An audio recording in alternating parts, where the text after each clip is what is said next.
Here's another thing I always think is great to ask. What is your favorite thing about being a father?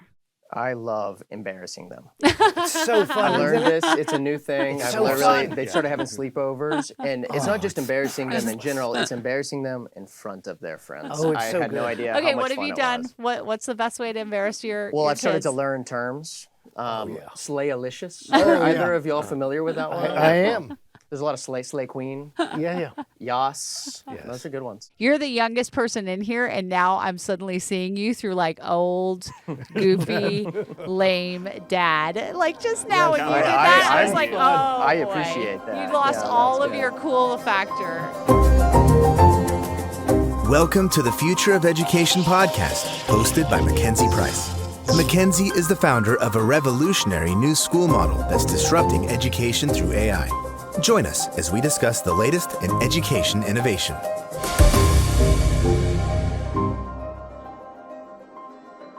Okay, so question for you on this, because one of the things I often hear from dads, they'll come and talk to me, and they love the data. Like they're like, I was looking on my kid's dashboard and I saw they're learning this and this, and I saw you change the apps and whatever. Do you guys like check in on the data? Do you like the transparency of the academic data that you see at Alpha? Is that something that's interesting? I really like it. I love the map scores, and then when we do the meetings, I really think that's really great. I would love some more kind of reasoning behind it and kind of understanding. I know that has been evolving quite a bit. Would love to frankly see more insight into how the data is done, not necessarily the data for, okay, our kid's doing X, Y, Z, but like, okay, how is some of the sausage being made behind the scenes? It'd be neat. Everybody wants to know how the sausage is being made. Isn't that like a top question we get? Yes, for sure. We definitely do. Another thing that I feel like happens more often is a lot of the events we have are things around like entrepreneurial things, businesses. For example, next week at the high school, the test to pass at the end of the year is they're pitching at one of our local VC firms. And, I think dads gravitate towards that. One of the things I kind of compare it to at the old traditional school that my girls were at for the first 3 years of my oldest daughter's career was the ways for parents to get involved was like sign up to bring cookies to the Valentine's Day party, or read in the library, or be a cafeteria monitor, or volunteer at the carnival. And I just felt like for me, I was very involved there, but it was like all the moms doing that. And I feel like here maybe some of the high value stuff comes from dads kind of getting engaged on that. I don't know. Maybe I'm wrong. Yeah. I know. I agree with you that I would have hated having to buy Girl Scout cookies. But what I value, to go back to question you asked, Vince, is that the dashboard where I can see every day what he's doing, the lessons he has to do, which allows me after work to go through whatever the schoolwork is or homework, whatever you want to call it, and explain it to him, which allows me to stay in touch with him. Because Armin would have never by himself shared what math equation he's working on at school today. He would just never do that. Yeah. So the piece of data I value most is just what he's doing tomorrow or what homework he has, and that I know it, which allows me to connect to him better. And so for people who are listening, what our dashboard is. So everybody, the kid, the guide, teacher, and the parent have the ability to log in to what we call Dash. It's a dashboard that we have built, and it's kind of the functioning. It's the visible function of our AI tutor. So when you go into this dashboard for a student, they can see, okay, it's time to go work on math. It takes me directly to the right lesson. It shows what I'm working on. It shows how quickly I'm working. We have a learning report. We have a parent dashboard that anybody can see that, goes through and says, like, here's how your kid's doing. Here's what percentage of the way they are through something. We actually had a parent who was, new this year. So she's, she called in like March, and she was upset, and she said, I was in the dashboard and I saw that my kid's only at 38%. What are you guys doing? They're not learning. And we said, well, hold on, just calm down. So her student was a second grader, and we said she's actually 38% of the way done with third grade, across. She's actually ahead. And she's like, Oh, okay, that's great. And I kind of laugh because 38% in traditional school is not a good score, right? Whereas it's like progress being made and it's something that we can see. So that's kind of what that is. Okay, one other thing I want to ask you guys about guides in our school, teachers in our school versus teachers in the traditional system. What's your opinion on that role? I think that what they do in terms of high energy and being there to support the kids, you couldn't have picked better ones. They're awesome, no doubt, and they are super approachable. And I know we can reach out anytime. To give you some constructive feedback there, what I actually do think and I know this goes against the principles, so you have to bear with me, is that sometimes the kids actually do need academic help, how to do a division, like the tail division, whatever that's called. And I would have actually appreciated if guides would be, let's say, allowed to step in. There are certain moments that the kids just need old school, academic, this is how you do it type of input. So that's where I think that they are held back in what they can do. Okay. That's definitely true. We actually don't allow our guides to no, to do goes that. Against the principle. Does your kid ever do academic coaching calls? Does he ever schedule coaching calls? He comes to you and he does that. Okay. And that works, and I'm happy because it allows us to bond. So it works altogether. It's fine. Sure. But you do think sometimes you need that human teacher. So what we do have is kids can do a coaching call if they get to that point where it's like, I've tried learning it this way. I read the explanation. I watched a video. I watched another resource. I did this. I can't figure this out. Yeah. I will schedule a coaching call, and they get a call with someone from our academic team, a human being. But I also understand sometimes the coaching call can take time to schedule, and so dad's easier, right? Yeah. And let me just kind of take a moment to explain our philosophy of why we don't have academic teachers and why our guides don't step in and say, here, let me teach you how to carry the one and how to divide the fraction and what to do. Fundamentally, we're trying to develop self-driven learners who build the skill of learning how to learn, and they can find resources for how they're going to do something versus feeling beholden to if I don't understand something, I'll sit here and wait and raise my hand and hope that my guide has time to come over and talk to me. So what our guides often do when a kid is struggling with something is I'm not understanding, the guide will ask questions like, hey, have you looked at your resources? Have you watched the video? Have you kind of figured out how to get through this versus let me sit down and kind of teach you that? Frankly, a guide is much more emotional support than a teacher. And before anybody starts yelling at me online, my favorite person growing up, my grandmother was a first grade teacher, so absolutely the most important person. But we tried basically a system similar to Alpha that used mainly computer-based learning, but the guides were more there just for an adult in a room, not really engaged, not really helping. And when we came to Alpha, that's one of the super secret sauces is that emotional support, because what you're trying to do is in that development of that self-style or that self-learning, frankly, sometimes they need an atta-girl or atta-boy to basically, okay, I know this is tough. How do we turn this around? You need that emotional support, and it's made all the difference in both of our kids. Yeah. I mean, the only reason our model is successful is because of that human support, right? It's the motivational support because I think what makes a difference in learning is you've got to have a motivated student, right? Someone who's doing that. And so it's those guides doing that. And I agree with you. I think teachers are heroes. What I'm hoping that we've done, and I think it's true, is that we've transformed that role of the teacher to really have the impact I would also argue that they can't do. That most teachers don't get in the job to grade papers. No, they don't. They get in the job to interact with the kid and support the kids. At least all my teacher friends and family members, that's what they want to do. And so if we could get them doing that more, it'd be a much happier place. Absolutely. What do you think, Anthony?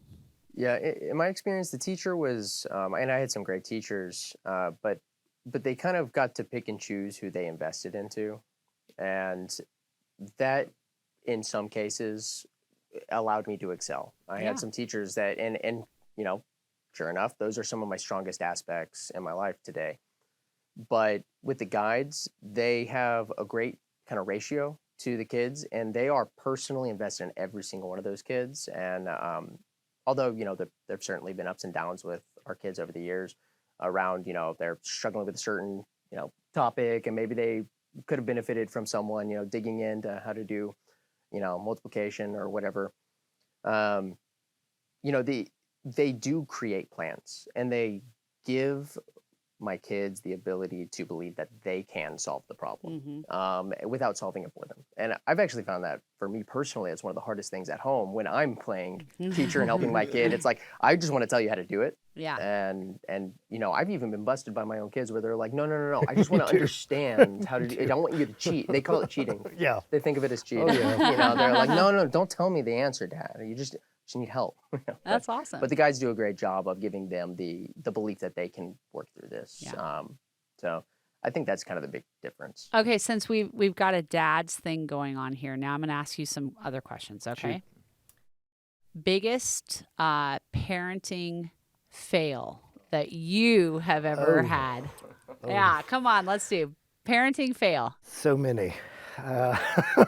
When he first broke his hand. But that was out of school, don't worry. Probably language is not something I'm proud of. How I A 4-letter word Yes, language? yes, okay, yes. so Never sometimes at those can drop a anybody, little but bit. just, yeah, Okay. I'll give Okay. you the other one. Yes. I wish I would have been pushing him more to learn the second or third language. Ah. And I could have done that, and I was arguably too lazy to do that.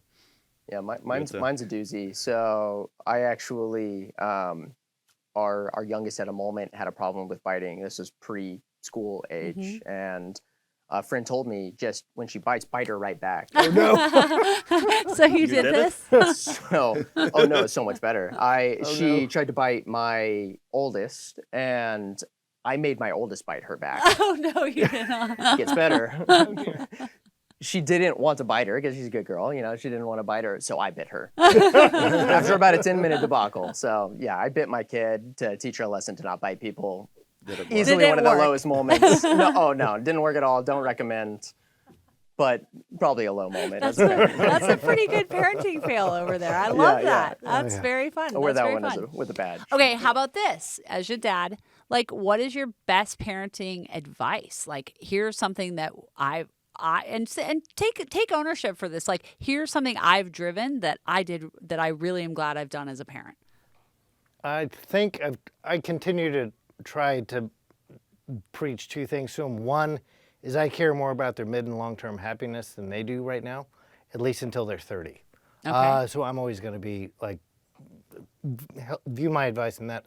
And two is you can always ask me why a rule. You may not like the rule, but you can always ask me, even in the heat of I love whatever. that. You still give kids respect. Yeah, Your kids they have your respect that, like, you They'll have tell me it's stupid, but I mean, Sure. I'll tell them. Okay, great. What about you? Ooh. Listen to my wife. What I mean is that she comes from a completely different perspective on life. And Okay. I think the answer is balance. Uh-huh.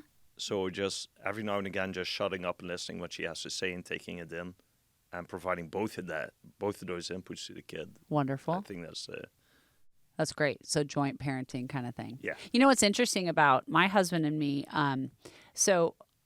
We have literally, in 19 years of being parents, have never had a disagreement over parenting. Over That's something to shocking. parent. It is shocking. And I will say, I mean, we have had disagreements over other things, but over parenting, we never have. That's and nice. here's what generally happens is a lot of the time I'm kind of the one who's driving a lot of the parenting, and I was the one making kind of decisions, and here's what we're doing. And he was always like, liked it. Good job.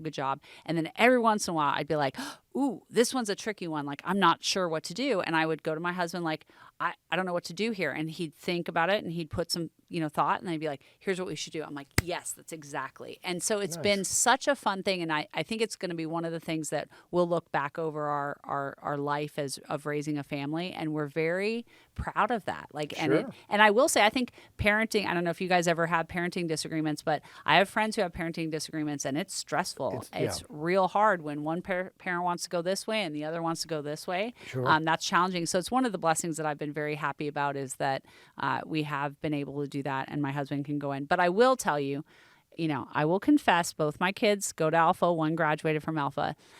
my husband has done some one-on-one tutoring with my daughters when it comes to math. And glad I'll I tell can you admit what, to that. they know they don't come to me. They don't come to me. So I've not mastered my math. In fact, I should go back through the alpha system and get the one-on-one tutoring for math, but they do that. Okay, what about you? What's your best parenting dad win that you feel like you've done, Anthony? Yeah, I think it's accepting that I'm going to fail and I'm going to screw up, but that I will always bring them back to like kind of core values that both my wife and I agree on and are aligned on, and just making sure that we always point them back to that, because I think everything else kind of works itself out with time. That's fantastic. That's great to hear. Here's another thing I always think is great to ask. What is your favorite thing about being a father? I love embarrassing them. It's so fun. I isn't learned it? this. It's a new thing. so They started having sleepovers, and it's not just embarrassing them in general. It's embarrassing them in front of their friends. Oh, it's I so had no good. idea Okay, how much what have fun you it done? was. What's the best way to embarrass your Well, your I've started kids? to learn terms. Slayalicious. Oh, Are yeah. either of y'all familiar with that one? I am. There's a lot of slay queen, Yeah. yas. Yes. Those are good ones. Yeah. Oh, yeah. That's nice. Anthony, I Recommend think you're the youngest person in here, and now I'm suddenly seeing you through like old, goofy, lame dad. Like just now when you did that, I was like, oh, I boy. appreciate that. You lost Yeah. all Enjoy of that. your cool Get your cardigan factor. on and You you're lost good. it all when you did that. Absolutely. Okay, so you like embarrassing them. What's another favorite thing about being a dad?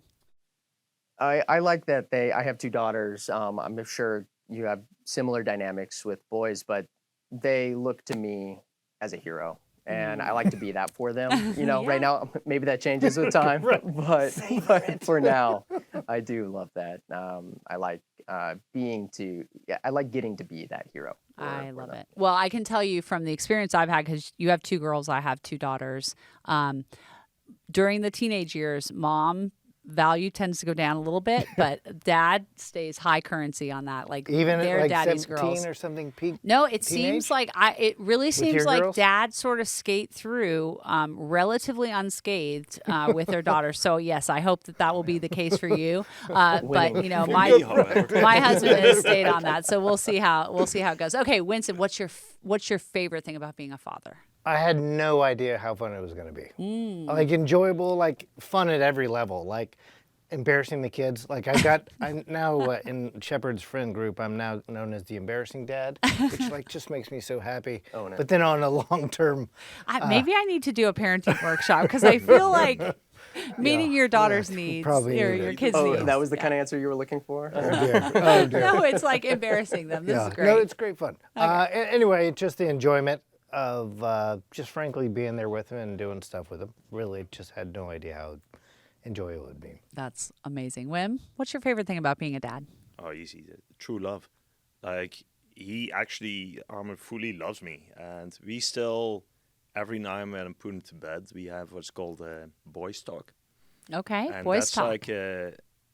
like 15 minutes or whatever it is, in which he can say whatever he wants about what goes on in his life. Uh-huh. And he will not get punished. There will not be any negative feedback. Like, mom's not going to hear it. It's between us. I love that. And it builds a connection that like we still are at exactly the same page. And that level of connection is very difficult to get with. That is incredible. I love boy talk. That is great. Open time, can't get in trouble. Yeah, exactly. And And that's the confidential. rule. And I hope I that I love can it. drag that down until he's 30 years old. I'm sure it won't happen because Maybe in I'm embarrassed him too much. But That's incredible. yeah, I during love that. college, we're going to... Maybe it's yeah. once a week.